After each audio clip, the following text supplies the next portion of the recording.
Yo, what's up guys? Another day, another shoes. So magdadrop tayo ng sapatos today. Ito drop natin.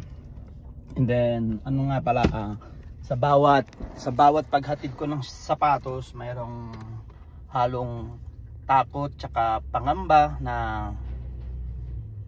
syempre hindi natin kakilala yung mga na namimit ko. Ilang bis na din akong natakbuhan ng customer, natakay nila yung sapatos ko, and then binayadan ako ng fake. Andyan din yung tawag dito ay hindi ako sinipot, naghihintay ako na matagal, pero okay lang, tuloy-tuloy lang, you know, kaysa naman mabaon tayo sa takot tsaka sa pangamba tapos hindi natin sinubukan, you know. Try lang ng try, subok lang ng subok hanggang maging success. So ayun guys, yun lang. See you guys. Bye bye you.